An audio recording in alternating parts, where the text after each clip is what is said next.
มาเข้าครัวนำกันเด้อพ่อแม่พี่น้องมื้อนี้ก็จิเฮ็ดอาหาร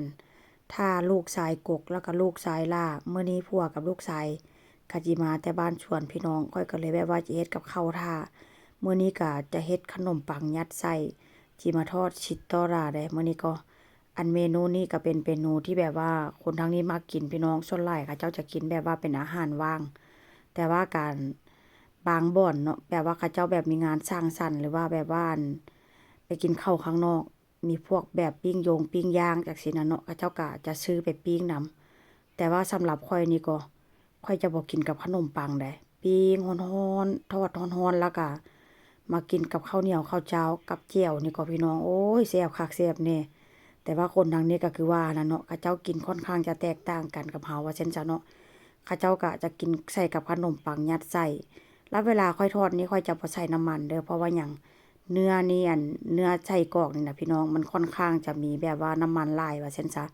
เพราะว่าเขาเจ้าเอาเนื้อหมูเฮ็ดแต่ว่ามันบ่แม่นเนื้อหมูที่แบบว่าเป็นเนื้อหมูสับเด้เพราะว่าหยังเวลากินไปน่ะเนาะมันค่อนข้างจะออกแบบคล้ายๆแบบว่าน้ำมันหมูอะนะว่าซั่นซะแล้วก็ส่วนหลายเนาะตามมีพวกแบบว่าเทศกาลจังซี่นะ เขาเจ้าก็จะเอามาขายแล้วก็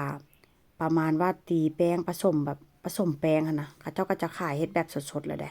เฮ็ดอยู่หน้าร้านให้เบิ่งเลยว่าซั่นซะเนาะเขาเจ้าจะเอาแป้งข้าวโพดเอามาตีหลังจากนั้นก็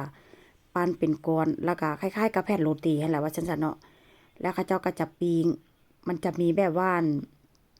มันจะมีแบบเครื่องปิ้งอะนะเนาะเขาเจ้าก็ปิ้งให้มันไหม้คล้ายๆกับอิหยังก็คล้ายๆกับอาหารอินเดียหั้นนะว่าซั่นซะปิ้งให้มันสุกแล้วเขาเจ้าก็จะเอาไส้กรอกนี่นะหรือว่าชิโตรานี่ล่ะไปใส่ว่าซั่นซะเนาะก็ถือว่าเป็นเมนูที่แบบว่าค่อนข้างจะขึ้นชื่อของคนทางนี้ได้พี่น้องถ้าหากว่าตามเทศกาลนี่ก็จะมีขายตลอดแต่ถ้าอยู่หมู่บ้านที่ว่าข้อยอยู่เนาะเป็นบ้านสวนที่ว่าพวกข้อยมักไปอยู่หั้นน่ะตามเทศกาลเนาะเขาเจ้าก็จะมาเฮ็ดแล้วก็แจกฟรีแจกให้ประชาชนว่าซั่นซะ แต่ว่าอยู่หมู่บ้านใหญ่นี่เขาเจ้าน่าจะบ่แจกเพราะว่ามันคนหลายประชากรหลายแต่ถ้าหมู่บ้านที่แบบว่าค่อยอยู่กับค่อยไปแบบบ้านสวนนั่นน่ะเขาเจ้าก็จะเฮ็ดแจกคือว่าหั่นน่ะเนาะหมู่บ้านมันน้อยแล้วก็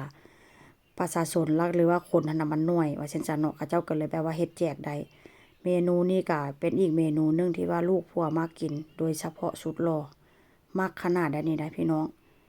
แล้วก็ค่อนข้างจะแซ่บเนาะแต่ถ้าหากว่าข้อยนี่กินกับข้าวเหนียวร้อนๆกับจ้ำแจ่วเนี่ยโอ้แซ่บขนาดแล้วนี่นะพี่น้องเอ้ยนี่ล่ะเมนูอาหารเย็นของสองพ่อลูกกินซ้ำนี้ก็แซ่บแล้วได้พี่น้องกินซ้ำนี้ก็ถือว่าอุ่นท้องแล้วว่าซั่นซะ